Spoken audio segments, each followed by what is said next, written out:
5,000 restaurant तो सिर्फ लाहौर में है। खाबे का शहर, क्योंकि यहाँ धड़े भी हैं, ढाबे भी हैं, रेस्टोरेंट्स भी हैं। गवर्नमेंट को सेल्स टैक्स रेवेन्यू का नुकसान हो रहा है। वो क्या नाम है, शेख रशीद की लाल हवेली याद रहती है। करोड़ों की बात करें आप, करोड़ों की बात करें। बैक एंड पे जो आपका सप्लायर है वो कितनी मार खा रहा है। SOPs बहुत स्ट्रिंजेंट बनाए हैं। रेस्टोरेंट के अंदर कोई फ्री फॉर ऑल मूवमेंट नहीं होती।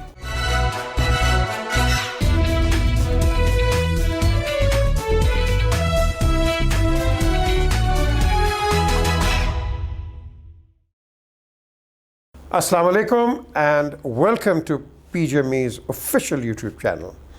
आज ऑफिशियल ज़्यादा है क्योंकि ये पर्टिकुलरली मैं एक कॉन्सनट्रेट बात कर रहा हूँ लाहौरियों की, क्योंकि आज का प्रोग्राम एक लाहौरी बेस्ड प्रोग्राम है। क्योंकि लाहौर को कहते हैं खाने का शहर, या लोकल टर्मिनोलॉजी में खाबे का शहर, क्योंकि यहाँ धड़े भी हैं, ढाबे भी हैं, रेस्टोरेंट्स भी हैं, हर चीज़ है। और इसका लाहौर का नाम वो कहते हैं कि जी लाहौर, क्योंकि यहाँ और ही लेते आओ। और ये लाहौर कम नहीं होता, क्योंकि लाह से शुरू हुआ, फिर होर बन गया एंड लाहौर। अब बात आती है कि यहाँ रेस्टोरेंट्स बेशुमार हैं, कराची में बेशुमार हो गए। आप जमजमा में चले जाएं, क्या एरे ऑफ रेस्टोरेंट्स है। फिर इस्लामाबाद कोसार मार्केट आप ले लो, कहीं और भी चले जाओ, देन यू गो टू पिशार। बात यह है कि लाहौर के अंदर एक हेरिटेज है आपके पास, और इस हेरिटेज को ये कोरोना जो आया है इसने काफ़ी डैमेज किया है, और भी सेक्टर्स को डैमेज किया है। लेकिन इस सेक्टर को जो डैमेज किया रेस्टोरेंट्स के, आज मेरे साथ है executive member of Lahore restaurant association Habib Rehman Khan. इनका बल्कि एक बड़ा मशहूर एक वो है, फूड स्ट्रीट पे एक रेस्टोरेंट भी है, लाल हवेली, पता नहीं हवेली रेस्टोरेंट है, क्योंकि वो क्या नाम है, शेख रशीद की लाल हवेली याद रहती है। ये हवेली रेस्टोरेंट है, वहाँ भी है, यहाँ भी है गुलबर्ग में। तो मैंने इनसे पूछा कि भाई मुझे आप बताएं कि लोग ऑब्वियसली पूछ रहे हैं भाई कब खुलेगा, क्या होगा, लेकिन मैंने वो नहीं पूछना, वो हुकूमत करेगी, लेकिन इनको नुकसान कितना हो रहा है इस बंद करने से। क्यों जी हबीब साहब? हाँ जी PJ, thank you very much. आप बड़े अच्छे टॉपिक्स डिस्कस करते रहते हैं अपनी ऑफिशियल चैनल पे, और आई थिंक कि ये भी एक ऐसा टॉपिक है जिसकी काफ़ी नेशनल इम्पोर्टेंस है। बिकॉज़ लोगों को मिस परसेप्शन है कि ये रेस्टोरेंट जो है एक लीजर इंडस्ट्री है, इसीलिए आई थिंक गवर्नमेंट ने नेगेटिव लिस्ट में डाला हुआ है as far as the lockdown opening is concern. लेकिन हकीकत ये है कि इस वक्त restaurant industry is one of the largest employment providers in the country। आप कंस्ट्रक्शन सेक्टर की बात करते हैं जी, को पहले खोल दिया इसलिए कि वो एम्प्लॉयमेंट देती है। यहाँ कंस्ट्रक्शन में ज़्यादातर आप देखेंगे प्रोजेक्ट्स थोड़े हैं, कोई इतने बड़े नहीं, लेकिन लाहौर में, सिर्फ लाहौर अगर ले लें तो 5,000 रेस्टोरेंट तो सिर्फ लाहौर में हैं। इसके अंदर बड़े छोटे ढाबे हर तरह के, और पंजाब लें तो दिस नंबर मल्टीप्लाइज, और कंट्री वाइड अगर आप लें तो ये एक एस्टिमेट है कि 20% जो हमारी नेशनल वर्कफोर्स है वो इंडस्ट्री, रेस्टोरेंट और हॉस्पिटैलिटी इंडस्ट्री में एम्प्लॉयड है। तो अब आप देखें कि प्राइम मिनिस्टर ने बड़ी अच्छी तरह ये एक कोशिश की थी कि इकॉनमी को रिवाइव किया जाए और लॉकडाउन को ईज़ किया जाए। इसके अंदर अनफॉर्चुनेटली ये मिसपरसेप्शन हो गई कि ये रेस्टोरेंट जो है ये लीजर है, rather than looking at it from a different point of view, which is कि जिस तरह कंस्ट्रक्शन को देखा गया है कि ये एक जॉब अपॉर्चुनिटीज़ प्रोवाइड कर रहा है, ये एम्प्लॉयमेंट प्रोवाइड कर रहा है, और ये एक बिज़नेस है जो टैक्स कलेक्ट करता है और रेवेन्यू जनरेट करता है। ये कितना का रेवेन्यू देता है पंजाब गवर्नमेंट को? देखें, ये तो अप्रॉक्सीमेटली करोड़ों की बात करें आप, करोड़ों की बात करें, देखें जी, तो ये जो है बहुत ज़्यादा इसके अंदर रेवेन्यू। क्योंकि मैं इसलिए कह रहा हूँ क्योंकि हमारे पास यहाँ एक बड़ी पुरानी अंग्रेज़ों की एक ब्रूरी है रावलपिंडी में, मरी ब्रूरी। ये सिर्फ लाहौर में 50 करोड़ रुपए का रेवेन्यू ये देते थे गवर्नमेंट को। वो बंद है, 50 करोड़ आपके जाए जा रहे हैं गवर्नमेंट के, पंजाब गवर्नमेंट के। तो इसी तरह रेस्टोरेंट अगर नेशनली देखा जाए तो बहुत ज़्यादा गवर्नमेंट को सेल्स टैक्स रेवेन्यू का नुकसान हो रहा है। अच्छा, दूसरी मिसपरसेप्शन ये है रेस्टोरेंट्स के बारे में कि जी यहाँ SOPs का मुश्किल होगा या रिस्क है, रेस्टोरेंट की रिस्क असेसमेंट जो है उस की बिना पे इनको नेगेटिव लिस्ट पे डाला है। एक्चुअली एक स्टडी की गई है जिसके अंदर ये बताया गया है कि मॉल्स, शॉपिंग मॉल्स, जिम्नेजियम्स और ऐसी जो जगह हैं उनका ज़्यादा रिस्क है as oppose to a restaurant. And why is that? उसकी वजह ये है कि देखें, अनलाइक अ बाज़ार और अ मॉल जहाँ फ्री फॉर ऑल मूवमेंट हो रही है, रेस्टोरेंट के अंदर कोई फ्री फॉर ऑल मूवमेंट नहीं होती। वहाँ आपके मखसूस जगह पे लोग बैठे होंगे और उनको फिर हमने ऑब्वियसली SOPs डिस्टेंसिंग, हाँ, डिस्टेंसिंग की SOPs बनाए हैं, जिसके अंदर इस तरह भी है कि आप एक एक सीट भी खाली रखेंगे, 6-6 फुट का फासला भी रखेंगे एंड थिंग्स लाइक दैट। तो as oppose to any other sector या कोई और आप दुकान ले लें, बिज़नेस ले लें, शॉपिंग मॉल ले लें, बसें ले लें, ट्रांसपोर्ट ले लें, यहाँ सब कुछ सुपरवाइज्ड होता है। बिकॉज हमारा यहाँ स्टाफ होता है फ्लोर के ऊपर, फ्लोर मैनेजर होते हैं, ऑर्डर टेकर्स होते हैं, वेटर्स होते हैं, और तरह का स्टाफ होता है, मैनेजर्स होते हैं।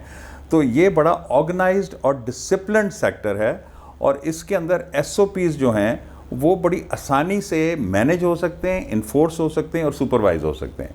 तो ये चीज़ जो है ये एक मिसपरसेप्शन क्रिएट हुई है कि रेस्टोरेंट्स जो हैं वो बहुत रिस्की हैं, और दूसरी इंडस्ट्रीज़ जो खोल दी हैं, अब जिस तरह पार्क्स हैं या मॉल्स हैं या दुकानें हैं, वहाँ तो मेरे असेसमेंट के मुताबिक ज़्यादा रिस्क है। अच्छा ये मुझे बताएं, ये तो चलो आप तो एक रिटेल में आगे कंज्यूमर को डायरेक्ट सप्लाई कर रहे हो, बैक एंड पे जो आपका सप्लायर है वो कितनी मार खा रहा है?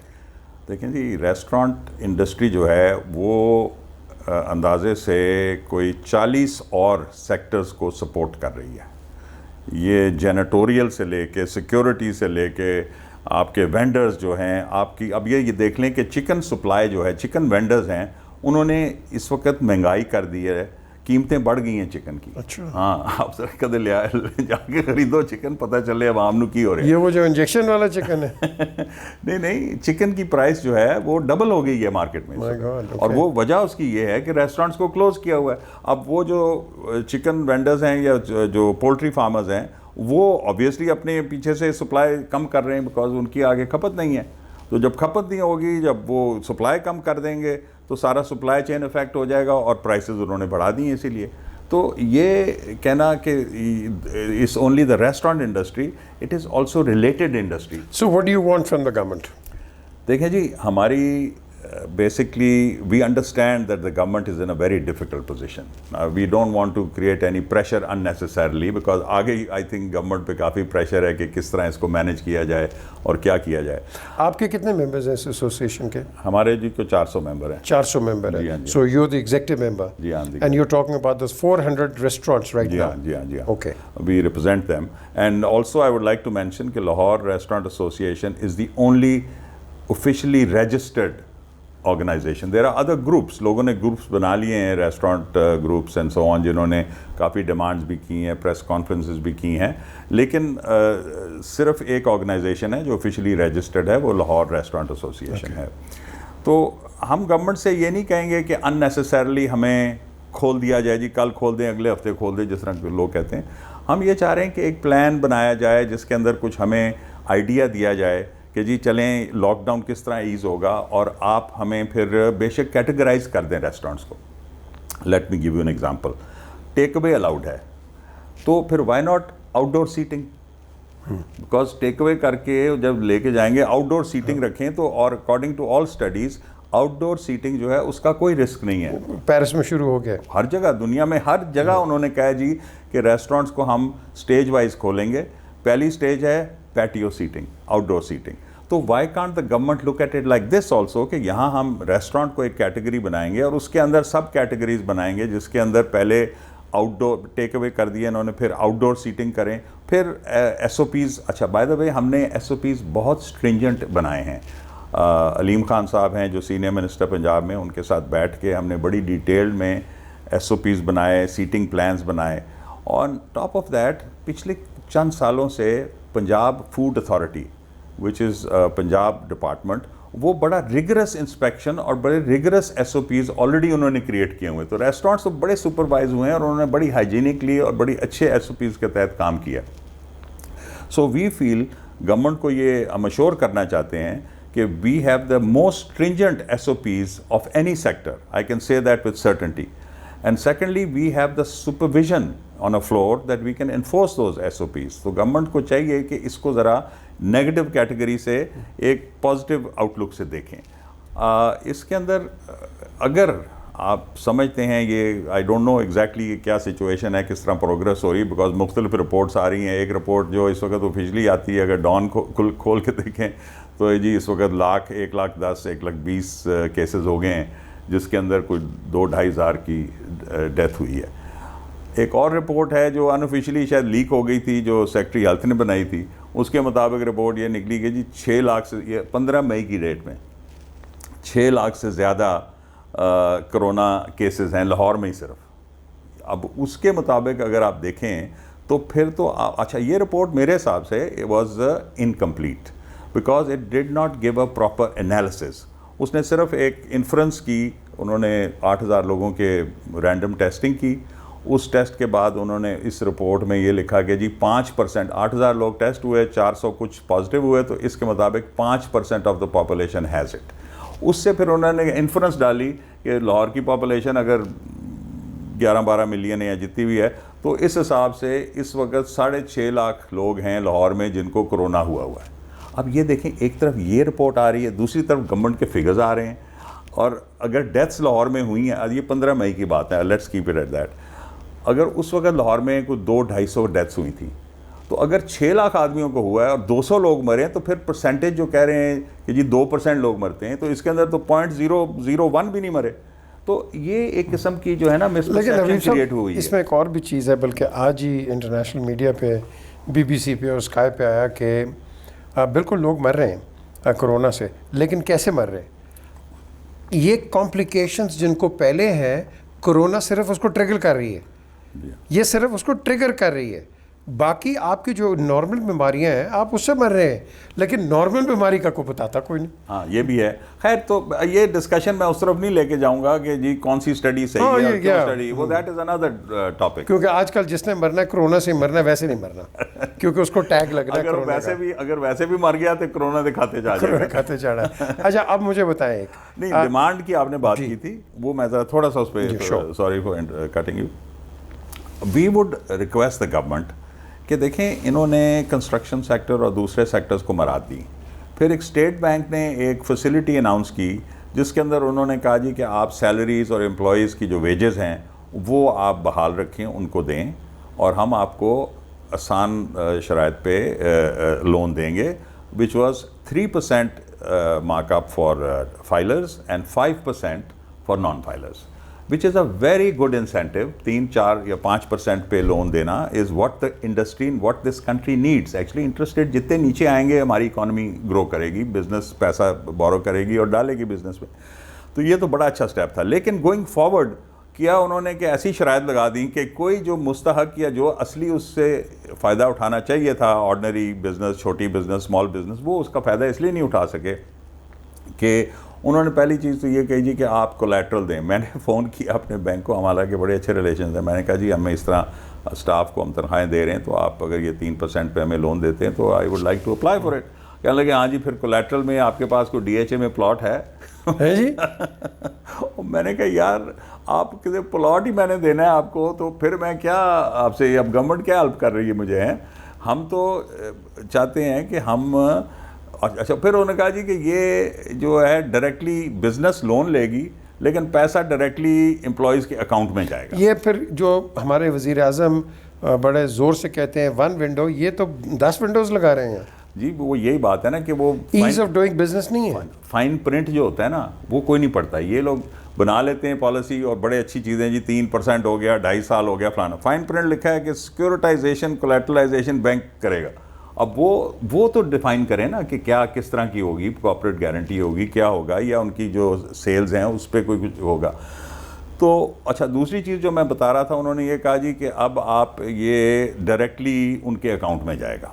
अच्छा, मैंने अब देखा कि हमारे जो एम्प्लॉयज़ हैं, आपको पता है डेली वेज अर्नर्स हैं या चले मंथली जो लेते हैं, उनके more than 50% don't have bank accounts, जो मुलाजम लोग हैं, ठीक है। तो मैंने कहा जी ये तो फिर किसी को फ़ायदा ही नहीं होगा। अब हम जब कंपनी ले रही है लोन और कंपनी वापस करेगी, वो आगे एम्प्लॉयज़ को देगी, तो आपको क्या है कि कंपनी को नहीं देना लोन और कोलैटरल आपने प्लॉट मेरा लेना है तुसी जी। तो खैर वो चीज़ें फिजल आउट हो गई। अब मैं ये रिक्वेस्ट करूँगा गवर्नमेंट को, and I think it's a very reasonable request, कि जो रेस्टोरेंट्स ने कमा के पिछले 12 महीने में सेल्स टैक्स के तौर पे गवर्नमेंट को पैसा दिया है, जो दे दिया है, वही अमाउंट आप हमें बतौर कर्जा दे दें वापस। Okay, we have, so that shows कि we have the capability of generating this kind of revenue, and जो आपको एम्प्लॉयज़ है आपको प्रोटेक्ट करें उसको। और वो हमें इस तरह के लोन, कोई स्टेट बैंक को कहें कि यही जो एक स्कीम है इनकी रीफाइनेंस स्कीम, इसके अंदर ऐसी कोई एक वर्किंग कैपिटल लोन उसको कहें रादर देन सैलरीज, बिकॉज देखें जी हमें सिर्फ सैलरीज का नुकसान नहीं हो रहा, जो देनी पड़ती, यू हैव टू पे योर की employees, you can't let them you know go, because इतनी उन पे हमने मेहनत की है, उनको ट्रेन किया है, तो हम उनको छोड़ नहीं सकते। और ये लोग बेचारे ऐसे हैं कि अब जो कारीगर खाना पका रहा है वो जाके कहीं और नौकरी नहीं कर, ड्राइवरी नहीं कर सकेगा, ठीक है ना जी। तो ये एक लिमिटेड उनके लिए होता है। चलें, प्रोग्राम का वक्त ख़त्म हो रहा है, ये मुझे बताइए आपका, मैं I just want to briefly talk, आपका ये जो है हवेली लाहौर फोर्ट के साथ है। जी जी, मुझे आपने आज कंफर्म करना है कि आप बत्ती जो लगती है बादशाही मस्जिद में, इसके पैसे आप देते हैं? नहीं ऐसी कोई नहीं, खोल के बताएं इधर, मैं से सच बात नहीं जी, ये तो देखें आप ऐसे कंट्रोवर्सी क्रिएट करने वाली बात है। कंट्रोवर्सी क्या आप पैसे देते हैं नहीं देते? नहीं, कंट्रोवर्सी नहीं क्रिएट करनी, मैं सिर्फ ये कहने को तैयार हूँ कि हाँ, जो उसकी लाइटिंग पे जो भी खर्चा आया, जो भी उसकी मेंटेनेंस है, वो आप दे रहे हैं। वेरी गुड, ठीक है, दैट्स गुड। तो ये जो हमारे हेरिटेज वाले हैं, तो अगर इन्होंने देना है तो फिर आप क्या हेरिटेज को प्रोटेक्ट कर रहे हैं? जब बिजली का बिल और कोई दे रहा है तो फिर ये नहीं, let me correct this, bill हमारी वहाँ जो वो देते हैं, लेकिन जो उसकी मेंटेनेंस और उसका जो इनिशियल खर्चा था लाइट लगाने का और तारों का, वो मैंने तो लेकिन गवर्नमेंट का काम है ना at the end of the day. अच्छा जी, एक बताएं कि हमने लाहौर के इर्द गिर्द जो फोर्ट है वो उसकी रंजीत सिंह की समिति और अंदर इसको ये मेंटेन है, क्योंकि मुझे लगा था कि वहाँ आपने कोई रेस्टोरेंट्स भी खोल लिए थे फोर्ट के अंदर। नहीं, कोई नहीं खोला रेस्टोरेंट किसी ने। नहीं जी, खाने की शादी आप बेचते रहे उधर? हाँ, वो एक स्कैंडल चला था स्कैंडल। हो रहा है कि नहीं? हुआ था। आई थिंक अब उनको समझ आ गई है कि ये हेरिटेज है और इस हेरिटेज को ऐसे पर्पसेस के लिए इस्तेमाल करना is against the law. Against the law, हाँ जी, बिल्कुल ठीक है। हबीब साहब, थैंक यू वेरी मच। ये एक रिक्वेस्ट थी टू द पंजाब गवर्नमेंट के भाई देखें रेस्टोरेंट्स के लिए क्या, बल्कि ये रिक्वेस्ट अगर यहाँ है तो फिर यही रिक्वेस्ट आप इसको मल्टीप्लाई करें सिंध के अंदर भी और खैबर पख्तूनख्वा और बलूचिस्तान के अंदर भी करें, बिकॉज ये नेशनल इशू है, ये कोई पंजाब का इशू नहीं है।